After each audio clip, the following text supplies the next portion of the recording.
Eu sou Antônio Andrade, especialista em fisioterapia e terapia intensiva, e o tema de hoje que a gente vai abordar é os 4 princípios fundamentais para ajuste da ventilação mecânica com segurança. Vamos discutir isso colocando exemplos práticos e demonstrando a importância disso para você que está dando os primeiros passos na fisioterapia e terapia intensiva e quer atuar com segurança, ser reconhecido como referência na fisioterapia e ter retornos justos financeiros como fisioterapeuta. E vamos começar. Vamos chegar do início. O que é a ventilação mecânica? Muitas vezes a ventilação mecânica é entendida de uma maneira errada. Por ser entendida de uma maneira errada, o fisioterapeuta usa de uma forma errada. A ventilação mecânica é um suporte de vida que você vai utilizar para um paciente que está precisando, ou como uma conduta fisioterapêutica. Vai ser utilizado para um paciente que está em insuficiência respiratória aguda, ou insuficiência respiratória crônica agudizada, ou como uma conduta fisioterapêutica. Substituindo o quê? Substituindo a musculatura ventilatória. Você vai fazer com que o ar saia do ambiente atmosférico para dentro do pulmão. E isso acontece por diferença de pressão. É bom sempre entender isso. Ventilação acontece por diferença de pressão. A gente está respirando aqui a uma pressão atmosférica, 760 milímetros de mercúrio. É onde a gente está respirando, na altura do nível do mar. Quando você inspira, sem estar na ventilação mecânica, você expande a caixa torácica. Pode colocar a mão no seu tórax e no seu abdômen. Inspira profundo. Faça isso uma vez, 2 vezes. O que aconteceu? Você aumenta o espaço. Aumentando o espaço, as moléculas que estão dentro do pulmão diminuem a pressão. O ar que está dentro do pulmão fica com a pressão menor do que a pressão atmosférica. O que acontece? O ar sai da atmosférica para dentro do pulmão. Isso é em respiração espontânea. Em ventilação mecânica, com pressão positiva, você vai ter um equipamento que, por diferença de pressão, faz com que o ar saia da atmosfera para dentro do pulmão. Isso é o que é a ventilação mecânica, que pode ser de uma maneira invasiva, com um tubo orotraqueal, uma cânula de tracostomia, ou de maneira não invasiva, com interface oronasal, uma interface oronasal, nasal, facial total, prong e várias outras interfaces. Entendeu isso? Que a ventilação mecânica é um suporte de vida, que é para ser utilizado quando tem alguma alteração, quando você quer gerar uma intervenção, você tem que começar a pensar. Quanto mais rápido eu puder tirar o paciente da ventilação mecânica, melhor. Mas quanto mais rápido possível. Então, não é retirar o paciente de qualquer maneira, mas o mais rápido possível retirar esse paciente da ventilação mecânica é melhor para o paciente, porque é algo que o paciente não está acostumado e que é lesivo. A ventilação mecânica mantida por muito tempo é lesiva. Feita da maneira errada é lesiva. E por isso que eu vou debater 4 princípios fundamentais para você ventilar com segurança dentro da terapia intensiva, que você pode começar a aplicar amanhã. E eu vou dizer já esses 4 princípios, a gente vai explicar depois, mais para frente, detalhando esses princípios. Mas vamos começar com os 4 princípios. Primeiro, você ventila um paciente e não um exame. Pô, Antônio, como assim? Você não ventila uma gasometria. Você não ventila uma radiografia. Você ventila um paciente, que é muito mais do que uma gasometria, que é muito mais do que um exame de imagem. Segundo princípio, que eu coloco para os meus alunos e quero que ele fique claro para eles. Você não atua na consequência, você atua na causa. Isso para o fisioterapeuta tem que ficar claro. Você não atua nos sinais e sintomas. Os sinais e sintomas está já dizendo, está demonstrando que tem algo errado. Você vai atuar na causa. Vou dar exemplos práticos mais para frente, mas tem que ficar claro. Você não atua no sinal e no sintoma, você atua na causa. É uma das coisas mais difíceis. Por quê? Porque você tem que identificar a causa. E para identificar a causa, vem para o terceiro princípio. Ventilação mecânica não é mexer em parâmetros do ventilador. É ter o raciocínio clínico para conseguir tomar a melhor decisão. Você tem que desenvolver o raciocínio clínico para tomar a melhor decisão na ventilação mecânica. Se for só para mexer um botão, é conhecimento técnico. É ler o manual, ler um protocolo e mexer no botão. Isso aí é simples. Saber o que fazer, como fazer, a melhor forma de fazer e o que é mais benéfico para o paciente é o que você tem que procurar a cada dia. Que é isso que vai fazer diferença para o paciente. É isso que vai modificar o desfecho do paciente. Mexer em botão não é o que vai fazer você ter segurança. Saber passar de PCV para PSV é o mínimo, mas não é o que vai fazer você fazer com segurança, você atender com segurança. Isso você aprende em 20 minutos. Mexer no equipamento, no aparelho, você aprende em menos tempo, mas ter a capacidade de avaliar, definir a conduta e realizar a conduta fisioterapêutica e a conduta na ventilação mecânica é que vai fazer o diferencial. Então, abordei aí o terceiro princípio, que é você ventilar, é desenvolver o raciocínio clínico e não mexer em botão. Esse é o princípio que eu ensino para os alunos. Vocês vão entender mais na frente com exemplos práticos. E o quarto princípio, primeiro, atue no básico. Depois você vai atuar no que é mais avançado. Mas primeiro você tem que dominar o básico e ventilar com o básico. Dá um exemplo que aconteceu hoje. O paciente está customizado com um nariz artificial. O nariz artificial é um filtro que aquece e umidifica. Na verdade, não é um filtro, que o filtro ele tem que filtrar, mas ele aquece e umidifica as vias aéreas.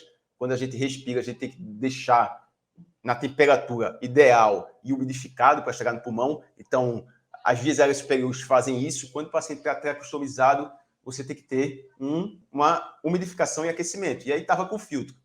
E o paciente estava com filtro e eu fui ver o paciente. Quando eu fui ver o paciente todo... Falta de ar. Tá passando mal, falta de ar. E algumas pessoas já tinham atuado no paciente. Eu só fiz isso. É o básico. Ter o conhecimento teórico, conhecimento prático, iniciativa e atitude. Veja, o paciente tinha o filtro encharcado com secreção. Para customizado, desmamado da ventilação mecânica e poderia fadigar a musculatura ventilatória e voltar para a ventilação mecânica porque não identificaram que era o filtro que estava encharcado.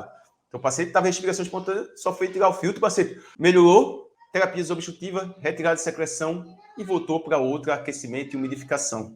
Básico. Isso é o conhecimento básico. Que eu estou falando de um paciente que está fora da ventilação mecânica, que você vai pegar na ventilação mecânica. Um paciente que está na ventilação mecânica, fazendo padrão de obstrução no gráfico, e que você tem que fazer é trocar o filtro.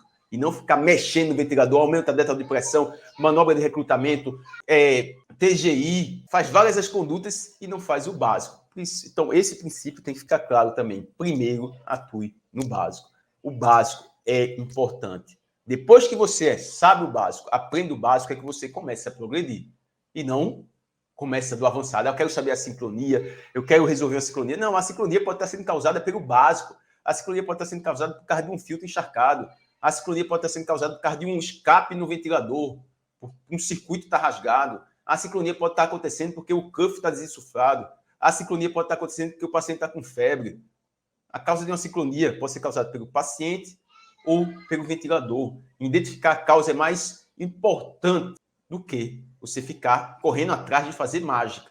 O simples que vai fazer a diferença. Então, esses são os 4 princípios que eu vou detalhar aqui. Vamos dar um exemplo de um paciente que o pessoal quer ventilar a gasometria. Paciente com síndrome de desconforto respiratório agudo, grave, em ventilação mecânica. Isso aconteceu. O paciente estava com a gasometria com a PaO2 de 55, uma paciente de 27 anos, Covid, entubada. A gente no hospital tinha um tomógrafo de impedância elétrica, colocou o tomógrafo de impedância elétrica, paciente mantendo um pH de 7,3 com uma acidose respiratória. Então, na gasometria tinha acidose respiratória, tem uma hipoxemia. E todo mundo, não, aumenta o volume corrente que a paciente vai morrer, aumenta a FiO2 que a paciente vai morrer. Mas lembrem o que eu falei no começo. Ventilação mecânica é um suporte de vida, que você está tentando resolver uma causa e que tem que fazer de uma maneira que não cause lesão. Não causar lesão é muito importante com a ventilação mecânica. Não coloquei aqui dentro desses 4 princípios, mas é um. Sempre tente fazer com que o paciente fique com os menores parâmetros, os menos lesíveis. E aí, o que é que a gente fez? Titulou a PIP da paciente. Titulou a PIP com o tomógrafo de impedância elétrica. Se não tivesse tomógrafo, poderia ser feita outra titulação? Poderia. Titulou a PIP, encontrou uma PIP, a melhor PIP de 7 centímetros de água. Veja, paciente de 27 anos, jovem, com a melhor PIP de 7 centímetros de água, com a PaO2 sobre FiO2 150, ali 145, pronando e depois voltando para a posição supina, com uma pH de 7,27 após a titulação, com um drive pressure de 15 centímetros de água, com 6 ml por quilo de preço predito. E toda vez tinha alguém que ia lá e aumentava a PIP ou aumentava a FiO2. A FiO2 estava em torno de 40%, com a paciente saturando 90%, 91%, 92%, mas com uma concentração de oxigênio adequada. Com a diferença da saturação venosa, saturação arterial, ok. Com a diferença da concentração arterial, a concentração venosa de oxigênio, ok. E as pessoas estavam querendo correr atrás de uma gasometria ótima para o paciente. E a gente discutiu, fez todo aquele posicionamento que eu sempre falo com meus alunos. Conhecimento teórico tem que ter, conhecimento prático, iniciativa e atitude. Se a gente da fisioterapia não tivesse iniciativa e atitude de bater de frente e dizer que o paciente era para ser mantido assim e demonstrar que, através de argumentos técnicos científicos, que era o melhor para o paciente, a paciente não teria sido mantida dessa forma. Então, a gente demonstrou e a paciente foi progredindo, melhorou, foi traqueostomizada, foi desmamada da ventilação mecânica e voltou depois para fazer a visita no hospital e agradecer. Ela nem sabe que teve toda essa discussão. Mas é o que tem que comprovar na literatura científica que a gente utilizou. E você também tem que ter esse diferencial. Tem que ter esse conhecimento teórico, esse conhecimento prático e iniciativa e atitude para se posicionar e utilizar argumentos técnicos científicos. Ah, Antônio, mas eu tenho vergonha de falar, eu tenho medo, eu não sei. Isso pode ser treinado. Isso pode ser treinado. Eu falo sempre para meus alunos do método de fisioterapia intensiva. É treino. Se você sabe um passo a passo que você tem que utilizar, o que você tem que fazer, como argumentar, como ter um processo claro de tomada de decisão, como avaliar, definir a conduta, realizar a conduta e como demonstrar isso no ambiente que você trabalha, você é visto como referência. E aí você, como é visto como referência, o pessoal quer sempre você dando opinião, quer que você vá tomando a decisão. É sempre assim. Ah, é de um dia para outro, é de hoje para amanhã? Não, são ciclos de desenvolvimento. Você vai fazendo, colocando em prática, fazendo, colocando em prática, conhecendo, estudando, tirando dúvidas. Sempre falo, primeiro vem estudar, é o conhecimento. Depois você vai se educar, treinando. Depois você coloca em prática, depois tira dúvidas. É ideal ter uma pessoa para ajudar a tirar dúvidas. Faço isso com meus alunos, sempre tirando dúvidas, discutindo, porque é dessa forma que você vai conseguir realmente atuar na prática com segurança. São ciclos de desenvolvimento. Tem pessoas que vão um pouco mais rápido, pessoas que vão um pouco mais devagar, mas qual é o objetivo que quer ser atingido? Define o objetivo e vai atrás daquele objetivo. E quais as vantagens de dominar esses princípios? Primeira vantagem, você vai ter segurança de saber o que está fazendo e por que está fazendo. A primeira não, essa é a segunda, né? A primeira vantagem é você vai salvar muitas vidas e vai atender com qualidade os pacientes. E isso, você vai ter trabalho no começo, dependendo do local que você trabalha, que não tem tantas as competências, habilidades, as expertises que tem que ter. E você tendo esse conhecimento, você vai modificando o ambiente, transformando um líder, mas o principal benefício é você salvar vidas e atender com qualidade. Quando você faz isso, você tem segurança para atuar na terapia intensiva. Tem segurança, você é visto como referência. Sendo visto como referência, você tem maior retorno financeiro, progride mais rápido na carreira, cada vez mais vai tendo mais resultados na profissão. Tem estabilidade, você progride. E isso depende de você ter essas competências e habilidades. Não é mágica. Qual a diferença que você que está dando o primeiro passo agora e uma pessoa que está lá na frente que já tem esses resultados? É apenas o tempo. Você só tem que seguir um passo a passo para atingir esse objetivo. Você tem que ter um processo claro de seguir para atingir esse objetivo. Planejado, seguindo princípios, sabendo o que fazer e por que fazer. Outro ponto que eu quero discutir com vocês. E se eu não fizer isso? Se eu não tiver esses princípios de ventilação mecânica segura, o que é que vai acontecer? Primeira coisa, você vai causar muito problema na terapia intensiva. Lembre, do outro lado tem um paciente. Se você não segue esses princípios, você vai estar lesionando o paciente. Muitas vezes causando óbito sem nem perceber. Eu gosto muito de dar esse exemplo aqui. A pessoa vai dar um plantão na UTI. Aí vai dar o plantão na UTI no sábado. Deu plantão na UTI no sábado, 12 horas, só vai dar plantão na mesma UTI na quinta-feira. Veja, deu plantão no sábado, só vai dar plantão na quinta-feira. Aí chegou lá no plantão do sábado, viu que a gasometria estava ruim, aí botou um parâmetro lá em cima, botou a FO2 lá em cima, o delta de pressão, a gasometria melhorou ali, né? Melhorou no momento ali. Pô, eu salvei o plantão, eu sou o herói de plantão. O médico conversou comigo, pô, tu fizesse mágica aqui na gasometria, o paciente está muito bom na gasometria, aí você sai de plantão ótimo. Quando você chega na quinta-feira, você não procura saber sobre esse paciente. O paciente não está mais lá. O paciente morreu na quarta. Por quê? Porque ele não precisava daquilo que foi feito no sábado. E você nem sabe disso. Aquilo que foi feito no sábado foi ruim para o paciente. Começou a liberar hiperleucina, começou a fazer lesão pulmonar, fez com que o paciente tivesse fibrose pulmonar, piorou a mecânica ventilatória no outro dia, causou lesão pela oxigenação, causou atelectasia, mas você resolveu a gasometria num dia e não fez uma estratégia protetora. E aí, com 4, 5 dias, o paciente morreu. E você nem sabe que a culpa foi sua. Pô, é uma coisa que tem que ser falada, Porque se você soubesse disso, que tem que utilizar esses princípios, você não ia fazer isso. Você ia identificar qual é a causa, qual é a melhor forma de ventilar, qual é a estratégia protetora. Vamos aceitar uma gasometria não tão normal. Vamos correr atrás de ventilar o paciente da melhor maneira possível. E isso, muitas vezes, é difícil de tirar da cabeça da pessoa. Muitas vezes é difícil de tirar a pessoa que está do outro lado, achando que é aquilo dali que é o real. Tanto fisioterapeutas como médico, como enfermeiro. Isso, qualquer um. Quando a pessoa não tem esse conhecimento teórico do que é comprovado cientificamente e está começando a dar os primeiros passos na terapia intensiva, a pessoa acredita que tem que resolver gasometria, tem que resolver sinais e sintomas. E não é isso que vai fazer o diferencial. Não é isso que vai melhorar o paciente. Em alguns momentos você vai fazer intervenção que tem que melhorar a gasometria, sim, mas de uma maneira mais benéfica para o paciente, seguindo os princípios da bioética. Princípios da bioética: não maleficência, não causar lesão e realizar condutas mais benéficas para o paciente. E isso você tem que ter o conhecimento teórico, conhecimento prático, iniciativa e atitude. Para pegar um profissional que não tem aquele conhecimento e modificar o pensamento dele. E isso você tem que fazer com liderança, tendo autonomia, sendo referência na fisioterapia e terapia intensiva. Antônio, mas isso não vai fazer diferença para mim. Pô, faz. Do outro lado tem um paciente, você vai salvar vidas. E faz diferença para você, porque você vai modificando o ambiente, vai sendo visto como líder do ambiente, vai sendo visto como referência e, como eu já falei, vai tendo os benefícios de ter o melhor retorno financeiro na profissão. De quando aparece o paciente particular, quem é que vão lembrar? O que é que vai acontecer? Quando precisar de um fisioterapeuta para atender um paciente grave, quem é que vão procurar? Você, porque você modifica o desfecho. Mas você tem que saber vender o seu serviço também. Não é só gerar a melhor conduta, é demonstrar, é parecer que é a melhor conduta. Tem que deixar isso claro mais uma vez. Não é só gerar a melhor conduta. Tem que parecer que é a melhor conduta e você tem que saber argumentar dentro da terapia intensiva. Dizer o porquê está fazendo, quando está fazendo e ser visto como líder. Tem que saber, tem que se posicionar. Antônio, mas eu tenho que investir tempo e dinheiro para ter essas competências e habilidades. Pô, se você vai ter retorno profissional, se você vai ser reconhecido como referência, é claro, você tem que investir nesses desenvolvimentos. Não vai cair do céu. Se você começar a trabalhar numa UTI, que pessoas fazem condutas erradas, que você não tem um suporte, que você não tem um coordenador efetivo, você vai começar a fazer condutas erradas, vai ficar colhendo cultura de secreção apenas, só ambuzando e aspirando, só pega o paciente e troca circuito do ventilador, e aí é um fisioterapeuta escanteado, ninguém reconhece você como profissional autônomo, você não faz o diferencial. Então você tem que treinar e saber o que estudar, e saber o que fazer. Senão você pode perder muito tempo e causar muita lesão.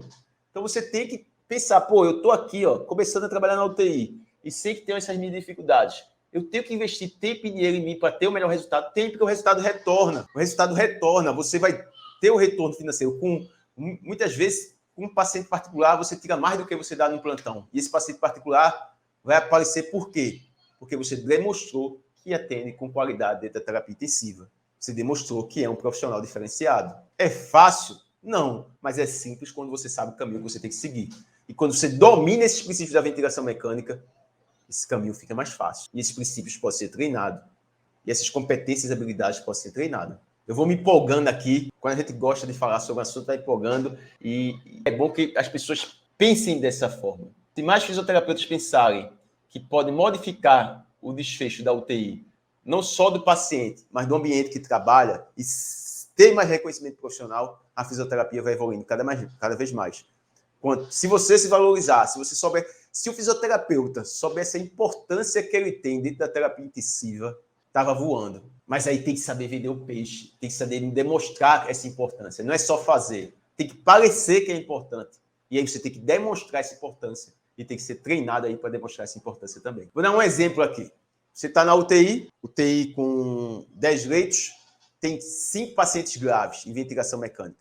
Aí tem um paciente que tem que fazer uma estratégia protetora certinha, 6 ml por quilo de peso por litro, 10 de pressão menor que 15, menor FO2 para manter uma PaO2 de 60 ml de mercúrio, aceitando essa hipercapnia permissiva, se precisar, sendo pronado. Tem um paciente assim. Tem um outro paciente grave, que é um paciente DPOC, que ele não tem uma mecânica, uma complacência ruim, ele tem um padrão de obstrução que gera uma presença de alto PIP, que você tem que deixar uma frequência respiratória mais baixa para não ter presença de alto PIP, tem que ajustar o rise time, o percentual de ciclagem. Pega um outro paciente que está sendo desmamado na ventilação mecânica, que você tem que avaliar a PI máxima, calcular o percentual de treinamento, utilizar uma sobrecarga para esse paciente. Pega um outro paciente que você tem que fazer eletroestimulação do paciente, tem que fazer a progressão da mobilização para ele ser desmamado.